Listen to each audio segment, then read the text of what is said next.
할렐루야.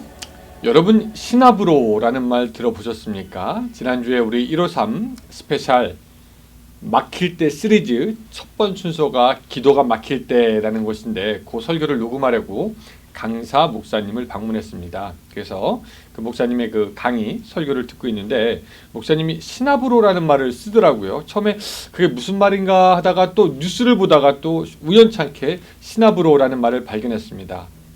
아시는 분은 아시겠지만 이 뜻은 어떤 뜻이냐면은 모르는 사이에 조금씩이라는 의미를 갖고 있는 순 우리나라 말이라고 합니다. 그래서 겨울이 시나브로 오고 있다 뭐 이렇게 쓰기도 하고요. 뭐 낙엽이 시나브로 쌓이고 있다 조금씩. 또 저 같은 경우에는 뭐 배 지방이 시나브로 붓고 있다 뭐 이렇게 말을 써도 되겠죠. 저는 요사이 계속 이 아합에 대해서 이야기하면서 이 시나브로라는 말이 생각이 납니다. 여러분 수차례 말씀했던 것처럼 이 아합 왕은 이스라엘 역사 가운데서 가장 악한 왕이었고 그가 또한 이세벨이 한 그 행동은 하나님 앞에서 한 행동은 그 범죄는 무겁기가 그지없었습니다. 그런데 하나님은 그를 단칼에 치지 않으십니다. 경고하시고 말씀 주시고 혼내기도 하시다가 또 지난주에 보니까 또 앞서서 싸워주시기도 하고 그의 편이 되어주시기도 합니다. 인간인 제가 볼 때 뭐 그렇게까지 할 수 있나 뭐 할 필요가 있는가 이 아합처럼 어처구니 없고 우둔하고 어리석은 그런 왕을 왜 하나님은 그렇게 오래 참으시는가 하나님 봐주셔도 너무 많이 봐준 거 아닙니까? 그런 생각을 저는 사실 했습니다. 근데 그런 하나님의 경고와 호의도 무시한 채 아합은 시나브로 하나님 앞을 계속 떠납니다. 그리고 그로 인해 멸망의 길을 걷게 되는 것을 우리가 보게 되는데 여러분 어떻습니까?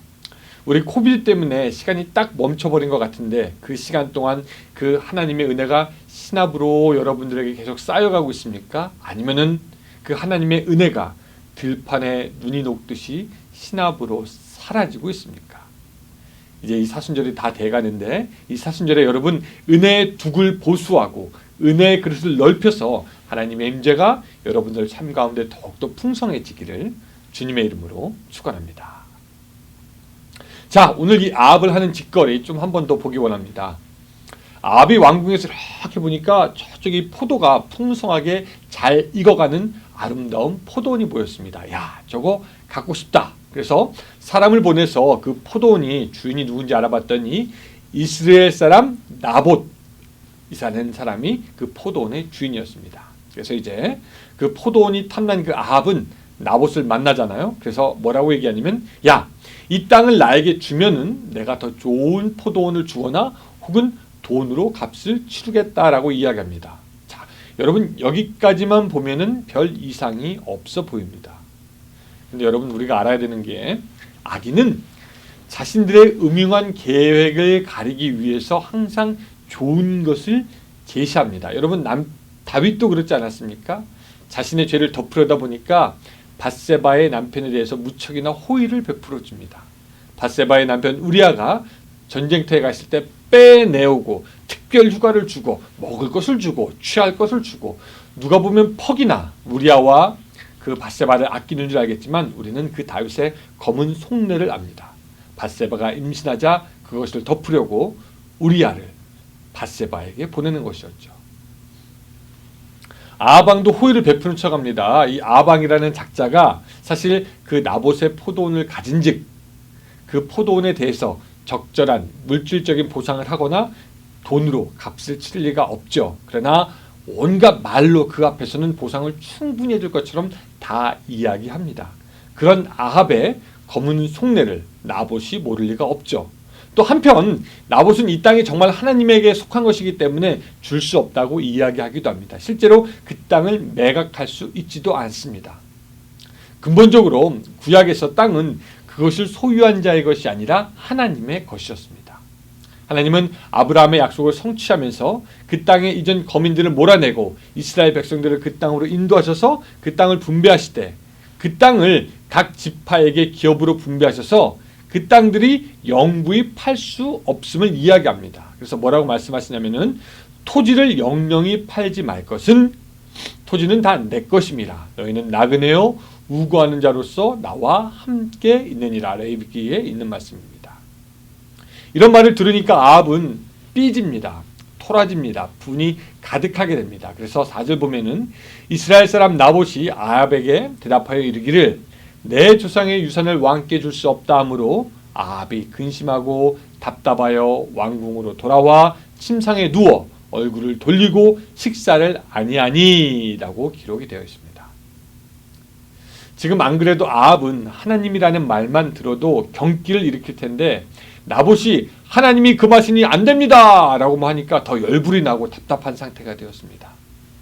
하나님에게 반역하다가 이스라엘 전체에 비가 오지 않아서 당한 것뿐만 아니라 이 전장에서 선지자 예언 내 목숨은 그의 목숨을 대신하리라 라는 말을 들은 상태여서 여기서 한 발자국이라도 더 나가면 하나님을 반역하는 것이라 정말 죽을지도 모르겠다라고 하는 그런 생각이 들었을 겁니다. 그렇게 갖고 싶은 것을 감히 갖지 못하니 아이들처럼 유치하게 알아 누워버립니다. 아합이 얼마나 소심한 성격인지 우리가 알게 되는 장면입니다. 근데 여러분 이 일이 어떻게 진행됩니까? 이 아합의 쪼잔함과 우둔함에 이세벨의 사악함이 더해지게 됩니다. 아합의 하소연을 들은 그 이세벨은 음모를 꾸며서 아합에게 포도원을 갖게 합니다. 그것도 악독하게 거짓 증인들을 이용해서 나봇을 죽여버리게 되죠. 이세벨은 아합의 이름으로 지방의 장로들과 귀족들에게 편지를 씁니다. 나봇을 체포하시오.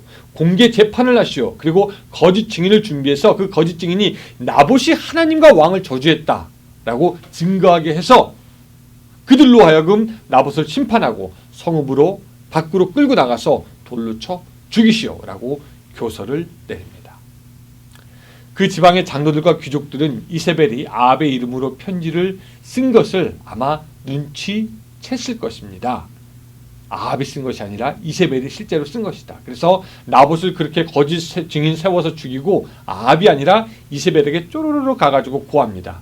거짓 증인을 세워 돌에 맞아 죽게 하였다. 나중에 이제 역대하로 가면은 우리가 보면 알겠지만 나봇이 죽던 날 그 악한 자들이 나봇의 아들들까지도 다 죽이게 됩니다. 참 웃기는 것들이죠. 언제부터 하나님을 믿었다고 하나님을 저주한 벌로 돌로 쳐 죽이니까 말입니다. 참 웃기는 놈들입니다. 근데 재밌는 일이 여러분 이 모든 일이 다 적법한 절차를 거쳐서 이루어진 것처럼 보입니다. 아합은 왕명을 내리고 사람들은 나봇을 체포하고 증인들이 재판정에서 나봇의 잘못을 고하고 이에 대해 형벌이 이루어지는 겉으로 보기에는 굉장히 적법해 보이고 문제가 없어 보입니다. 근데 정말 문제가 없었을까요? 우리가 다윗의 모습에서 기겁을 했던 이유는 그가 자신의 잘못을 가리려고 하다가 결국 우리아를 전쟁 가장 심한 곳에 앞에 보내어 일부러 죽게 한 것 때문입니다. 겉으로 볼 때는 왕이 장수에게 시킬 수 있는 그런 명령 같지만 사실은 다윗은 그를 죽게 하려고 꾀를 부린 것이죠. 아주 합법적인 방법으로 말입니다. 오늘 이세벨도 마찬가지입니다. 왕과 하나님을 저주했다는 커다란 대의 명분을 가지고 와서 나봇을 역적으로 만들어 죽여버립니다. 아합이나 이세벨이나 이스라엘 사람이나 하나님을 찾으라고 할 때는 찾지도 않으면서 막상 자신들의 죄를 지을 때는 하나님의 이름을 빌려서 자신들 나름대로의 합법적인 방법을 통해 죄를 짓는 그런 파렴치한 일을 저지르고 있는 것이죠. 한데 하나님은 그것을 간과하지 않으십니다. 사랑하는 여러분, 우리가 여기서 그리스도인으로서 법에 대해서 이야기하지 않을 수가 없습니다. 여러분, 우리 기독교인들은 세상의 법 아래에 있는 사람입니까? 아니면 세상의 법 위에 있는 사람입니까? 정답부터 말하면 반반입니다. 우리는 세상의 법 아래에 있고 또 세상의 법 위에 있습니다. 들어보시기 바랍니다. 세상 권세가 하나님께서 세운 권세라면은 세상 법도 우리는 따라야 하지요. 예수님이 이것을 아주 명확하게 말씀해 주셨습니다. 가이사의 것은 가이사에게, 하나님의 것은 하나님에게. 우리 그리스도인들이 세상의 법, 윤리, 도덕 우리는 지키고 살아야 합니다. 더 정확하게 말하면 우리는 세상의 법 아래서 세상의 법에 따라 살아가되 다른 믿지 않는 사람보다 더 정직하게 지키며 살아가야 합니다. 우린 더욱더 양심적으로 살아가야 합니다. 술은 먹었지만 음주운전은 아니다. 뭐 이런 말들. 앞에 여자가 귀여워서 터치는 했지만 성추행은 아니다. 이런 말 우리는 할 수가 없는 것이죠. 가깝게는 교통질서를 지키는 것부터 공공의 질서를 지키고 세금을 내는 것, 나라에서 정하는 법을 잘 지키는 것, 이런 것들 우리는 사실 잘 해야 되기 때문에 법 아래에 있는 존재입니다. 지금 참으로 개탄스러운 것은 우리 기독교는 어쩌면 그런 기본적인 상식을 지키고 법을 준수하는 것도 굉장히 힘들어 보입니다. 어떤 교사들은 세상 법은 물론이거니와 자기들이 스스로 정한 법들도 어기고 있습니다. 세습 안 하겠다고 법으로 만들어 놓고도 떳떳하게 어깁니다. 그런 면에서 볼 때 자기식의 나름대로 합법을 가장한 아합과 이세벨 그리고 다윗은 법적으로는 문제가 없어 보이는지도 모르지만 우리는 알지요. 눈 가리고 아웅하는 것입니다. 여러분, 우리는 단순히 법을 지키는 데 만족하면 안 됩니다. 우리는 법을 뛰어넘어서 법 위에서 하나님이 주신 양심에 따라 하나님의 뜻을 이 땅 가운데서 성취해야 합니다. 법은 남에게 피해를 주면 안 된다고 하지만 우리는 남을 위해서 속옷을 벗어달라면 겉옷까지 벗어주어야 합니다. 법은 손해본 대로 갚으면 된다고 하지만 우리는 오른뺨을 만지면 왼뺨도 돌려댑니다. 법은 우리가 하는 행동에 따라 우리의 죄를 묻지만 성경은 우리가 생각만 하는 것으로도 죄를 짓는다고 합니다. 그래서 예수님이 뭐라고 말씀하시냐면은 간음하지 말아라 라고 한 것을 너희가 들었다. 그러나 나는 너희에게 말한다. 여자를 보고 음욕을 품는 사람은 이미 마음으로 그 여자를 범하였다. 심지어는 원수까지도 사랑하라는 것이 성경이 우리를 향한 요구입니다. 이것은 법 위에 있는 것이죠. 윤리와 도덕의 문제입니다. 우리는 착한 사람을 일컬을 때 법 없이도 살 수 있는 사람이다 라고 얘기합니다. 우리는 법 없이도 살 수 있는 사람이 되어야 할 뿐만 아니라 또 어떤 법이 양심과 성경에 어긋날 때에는 그 법에 대해서 대항하면서 하나님의 법을 세울 수 있어야 합니다. 하나님의 정의를 세우는 법을 우리는 따르기 때문이죠. 오늘 우리 기독교인들의 윤리와 도덕의 기준은 그저 법을 지키는 것뿐만 아니라 세상 사람들과는 상대가 되지 않을 만큼 월등한 윤리와 도덕의 기준이 있어야 하고 우리들의 삶의 방식은 단순히 세상의 조건을 만족해 하는 것이 아니라 하나님의 의를 이루는 가장 선한 것이고 탁월한 것이어야 하는 줄로 믿습니다. 아합과 이세벨 그들의 눈에 보이기에는 문제없었고 세상의 관점에서는 혹 적법한 것처럼 보일지라도 하나님 보시기에는 남의 것을 가로채고 빼앗는 아주 사악한 것이었습니다. 더구나 사회적 정의를 구현해야 할 최고의 권력자가 자기의 사욕을 취하기 위해서 힘없는 농부를 향하여 죽였다? 살인과 모함을 했다? 착취를 했다? 있을 수가 없는 것이지요. 그렇다면 사랑하는 여러분, 오늘 여러분들의 삶은 어떻습니까? 혹시 아합과 이세벨처럼 자신들의 욕심을 취하면서 악법으로 가리고 하나님 앞에서도 문제 없다, 나는 부끄러운 것이 없다 하지는 않으십니까? 오늘 사랑하는 여러분들의 삶이 이 세상의 법으로도 거릴 것 없는 것은 물론이거지만 하나님 보시기에도 아름답고 귀한 윤리와 도덕의 삶이 또한 될 수 있기를 주님의 이름으로 축원합니다. 이 불쌍한 나봇은 하나님의 계명을 지키려다 죽고 포도원은 아합의 손에 떨어지게 됩니다. 그리고 아합은 그 땅을 가지러 신나게 내려갑니다. 16절에 아합은 나봇이 죽었다함을 듣고 곧 일어나 라고 말하고 있는데, 이를 보아서 아합은 나봇이 왜 죽게 되었는지 이런 거는 관심도 없어요. 그냥 자기가 원하는 것을 취할 수 있게 되어서 좋아하는 철없는 아이와 같은 모습을 보이고 있는데, 하나님은 그런 죄악을 절대 그냥 보고 계시지만은 않죠. 그래서 아합이 나봇의 포도원을 차지하러 내려가던 그때 엘리야를 보내어 말씀하십니다. 엘리야는 여호와의 말씀을 가지고 아합을 만나게 됩니다. 이 우둔하고 멍청한 아합은 또 엘리야를 보자마자 내 대적자여 네가 나를 찾았느냐라고 이야기합니다. 정확하게 말하면 그의 아내가, 그의 죄가 그를 망쳐놓고 파괴하고 하나님께로부터 멀어지게 하는, 그가 이스라엘 최대의 원수이며 대적자인데 어처구니 없는, 영적 지각도 없는, 어리석기 짝이 없는 아합은 엘리야에게 적반하장으로 대적자여라고 하는 것을 우리가 보게 되는 것이죠. 엘리야가 그의 곁을 잠시 떠나 있는 동안에 하나님은 그와 함께 하셔서 그로 하여금 전쟁에서도 이기게 하셨지만 아직도 아합은 하나님께로 돌이키지 않았다라는 것을 적나라하게 보여주는 부분입니다. 여러분, 여기서 우리가 발견하게 되는 것은 하나님을 거역하여 서는 자는 인간과의 관계도 파괴가 되는 것을 봅니다. 이미 아합은 진짜 누가 자기의 대적인지 친구인지 아군인지 적군인지 이게 완전히 바뀌게 되는 것을 봅니다. 사람 안에 죄가 들어가면 그 죄가 하나님과의 관계를 바꿔놓을 뿐만 아니라 사람과의 관계도 바꾸어 놓죠. 악이, 죄가 하나님을 떠나게 하기 때문입니다. 여러분, 가인과 아벨의 때부터 그렇지 않았습니까? 가인의 죄는 아벨을 죽일 자로 알았습니다. 그래서 하나님 앞에 의로웠던 아벨을 오히려 죽음에 이르게 합니다. 이스라엘 백성들은 그들의 광야의 길에 불신과 원망의 머리 꼭대기까지 차가지고 모세를 돌로 치려 죽이려 합니다. 누가 대적자인지 여러분 모르는 거죠, 그 사람들은. 우리가 또 알지만 사울은 그의 충신이며 사위인 다윗을 죽이려고 계속 따라다닙니다. 이스라엘의 수많은 악한 왕들이 당시에 활동했던 선지자들을 죽이고 피를 흘리고 옥에 갇히게 하고 핍박을 합니다. 그들은 그 선지자들이 대적자라고 생각했던 것이죠. 하나님을 떠난 자들은 하나님의 편에 있는 자들을 미워합니다.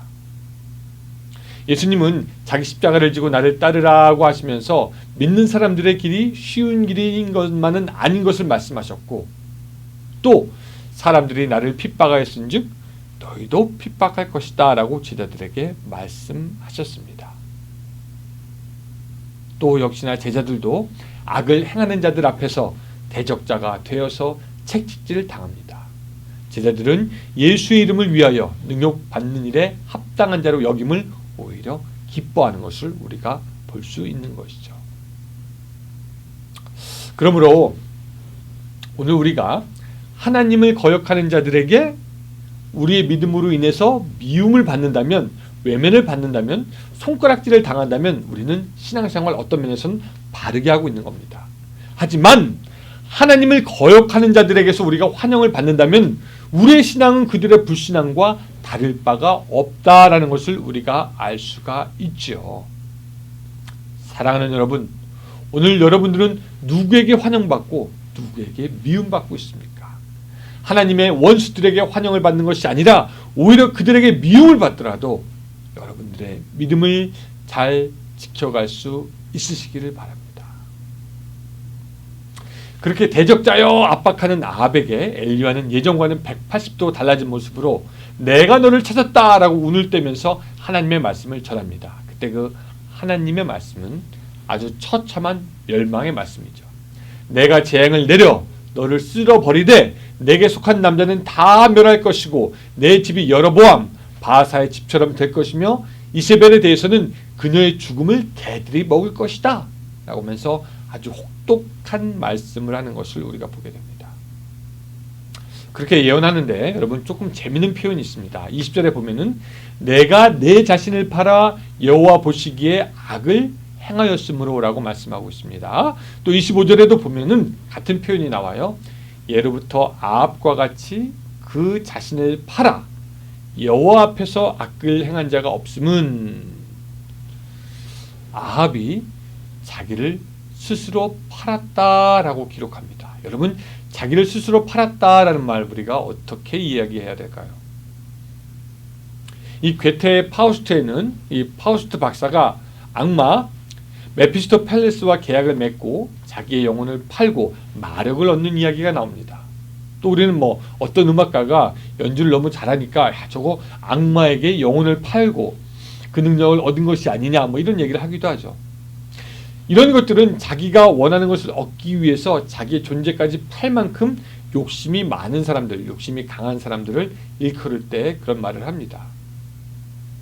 사랑하는 여러분, 그런데 우리는 죄에게 우상에게 우리를 팔면서까지 죄를 짓거나 우상 숭배를 하거나 는 하지 않겠다라는 그런 순진한 생각을 합니다. 그렇지 뭐 우리가 그렇게 우리 자신을 팔아가면서 우상 숭배하나? 우리는 우리 자신 팔기까지는 안 한다. 죄에 우리를 팔아버리고 우리가 죄의 노예가 된다? 뭐 우리는 이런 생각까지는 안 하죠. 그리고 사탄에게 죄에 그렇게 팔아버리면 뭐 우리는 귀신 되는 건가? 뭐 어떻게 자신을 죄에 팔 수 있는가? 뭐 이런 생각 할 수 있습니다. 아합은 자기가 자기 자신을 우상에게 팔아넘긴다라는 생각 안 했을 겁니다. 그저 자신의 욕심에 따라 자기 만족에 따라 살다 보니까 어느덧 우상에게 자기가 넘어가 있었고 죄에게 자신을 판 것이 되었습니다. 여러분 우리들도 마찬가지입니다. 우리가 죄에게 우리 자신을 판다? 헐, 그 어림없는 일처럼 보입니다. 우리가 누군데 죄에게 자신을 판단 말입니까? 그런데 우리가 기억할 것은 우리 자신을 스스로 판다라는 것은 아주 작은 것을 우리가 의지적으로 지을 때 시작된다라는 것을 알아야 합니다. 우리는 죄를 지을 때 그냥 내가 나의 의지로 뭐 그냥 사소한 죄 짓는 거 아닌가 그렇게 생각하고 대수롭게 여기지만 사실은 죄를 짓는다는 것 자체가 죄의 노예가 되고 우리를 팔아가는 과정이 되는 것을 기억해야 합니다. 그냥 우리는 이런저런 저런 그냥 작은 죄를 지을 뿐입니다. 또 뭐 그냥 항상적으로 그냥 습관적으로 했던 죄 지을 뿐입니다. 그냥 누구나 유혹받는 것처럼 그저 다른 사람들처럼 했습니다. 뭐 대수롭게 생각하지 않고요. 뭐 세상의 기준으로 남들이 하는 것처럼 괜찮아 상관없어 하지만 정말 괜찮은가?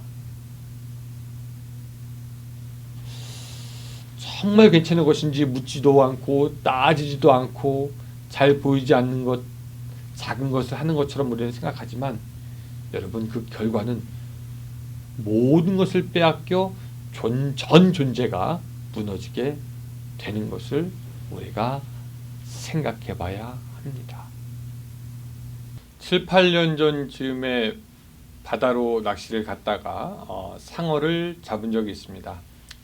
이 상어가 굉장히 힘이 좋았습니다. 이 잡은 후에 이 아이스박스에 넣었는데 죽지도 않고 이렇게 팔딱팔딱 뛰어가지고 아이스박스 문이 막 열릴 정도였습니다. 여러분 그렇게 힘이 좋은 상어를 잡는 데 썼던 낚싯바늘 얼마나 클 것이라고 생각하십니까? 아마 여러분들 손가락 구부린 것보다 작았습니다. 상어는 그 작은 낚싯바늘의 유혹에 자기를 판 것이고 결국 거기에 묶여서 물 밖으로 나오게 됩니다. 그런 영적인 상황을 사도 바울은 다음과 같이 이야기합니다. 내가 원하는 바 선은 행하지 아니하고 도리어 원하지 아니하는 바 악은 행하는도다. 만일 내가 원하지 아니하는 그것을 하면 이를 행하는 자는 내가 아니요 내 속에 거하는 죄니라. 죄에 완전히 팔려 낚여 있는 것입니다. 우리는 무엇인가 원하는 것을 얻기 위해 또 욕심에 이끌리고 나태하며 즐기기 위해서 하나님께로부터 받은 양심과 은혜 그리고 하나님의 자녀됨도 그저 잊어버리는데 그것이 점점 커져 우리 자신의 심령까지 그냥 스스로 다 포기하고 말아버리는 것입니다. 그리고 죄는 그렇게 우리가 밀당하며 즉 밀고 당기며 우리가 우리의 것을 팔아버리고 죄의 달콤함을 즐기도록 합니다.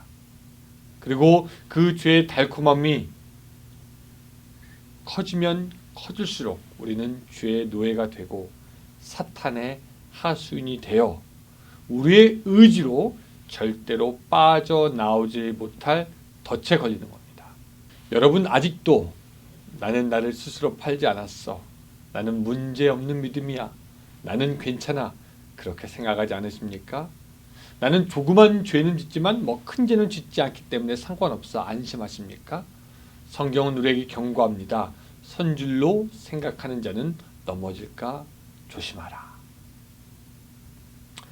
한편 회복된 엘리야는 하나님의 말씀을 가감없이 전합니다. 그리고 엘리야에게 멸망을 선포합니다. 그런데 그때 이제 아합의 반응이 이전과는 조금 다른 반응을 보이는데 그것이 27절의 말씀입니다. 아합이 이 모든 말씀을 들을 때에 그의 옷을 찢고 굵은 배로 몸을 동이고 금식하고 굵은 배에 누우며 또 풀이 죽어 다니더라. 그의 옷을 찢고 굵은 배로 몸에 동이고 금식하였다는 것은 이스라엘 백성이 자신의 죄를 회개한다는 것을 나타낼 때 보여주던 겁니다. 이스라엘 백성이 자기의 죄를 지은 것을 깨닫고 하나님 앞에 돌이킬 때는 항상 굵은 배를 입고 금식하면서 회개하는 기간을 가지는데 이 아합이 이제서야 하나님의 음성을 제대로 듣고 자기를 돌이켜 하나님께 긍휼을 구하는 모습을 우리가 보게 되는 것입니다. 그것을 보고 하나님께서 말씀하십니다. 29절 같이 읽어봅니다. 아합이 내 앞에서 겸비함을 내가 보느냐?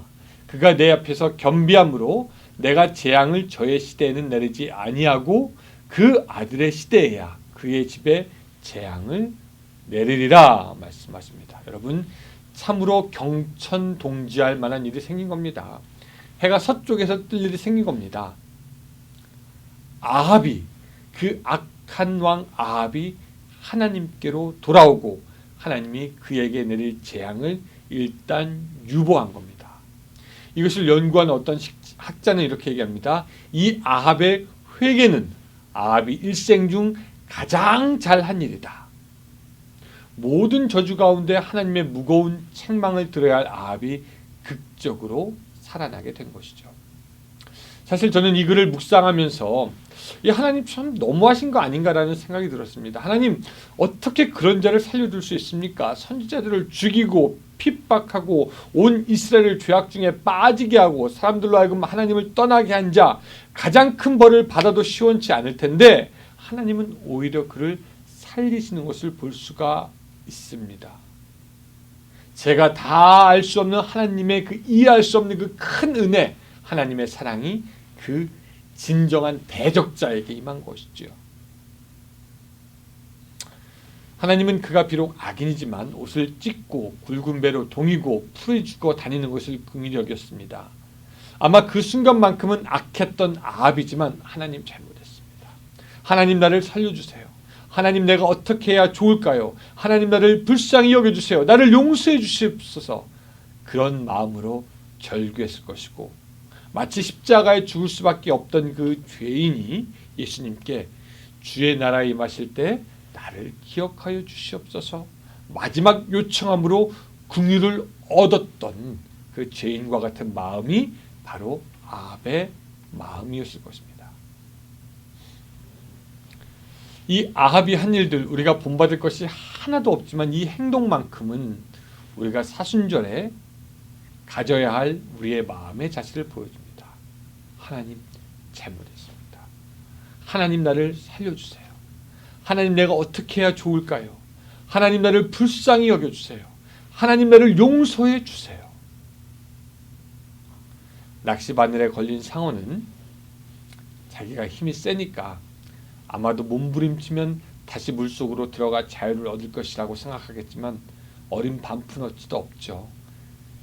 작은 바늘 하나가 그의 입을 단단히 쑤시고 들어가 상어가 몸부림치면 칠수록 더 고통을 주고 흔들리는 배 위에서 제풀에 죽어가게 만듭니다. 이것이 자신을 판 결과입니다.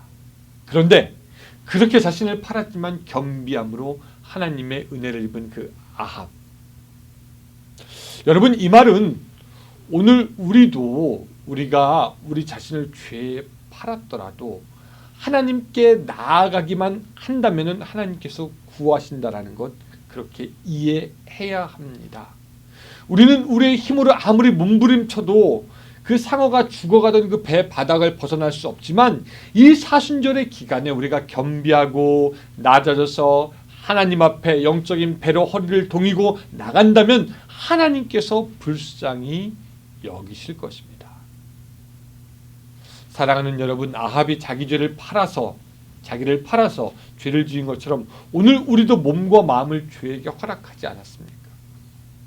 아합이 그렇게 강팍했던 것처럼 우리도 강팍하지 않았습니까? 하나님께서 그렇게 말씀하셔도 우리가 하나님 앞에 무릎 꿇지도 않고 하나님의 앞에 결심하지도 않고 스스로 세상과 자기 자신을 우상 삼아서 섬기지는 않았습니까? 이 사순절에 우리가 하나님 앞으로 돌이켜서 하나님의 은혜를 구했으면 좋겠습니다. 여러분들의 삶에 기도가 막혔습니까? 말씀이 막혔습니까? 관계가 막혔습니까? 이 모든 것을 은혜로 뚫고 나가서 하나님이 주시는 자유함을 맛보는 그런 사순절이 되었으면 좋겠습니다. 하나님은 아합을 살리셨습니다. 그에게 은혜를 주셨습니다. 여러분들에게도 은혜를 주시기 원합니다. 여러분들을 살리기 원하십니다. 그 하나님 앞에 이 사순절에 특별히 나아가서 은혜로 고침받고 여러분들의 심령과 육체 그리고 가정과 삶이 하나님 앞에 복받는 삶이 되시기를 주님의 이름으로 축원합니다. 아멘.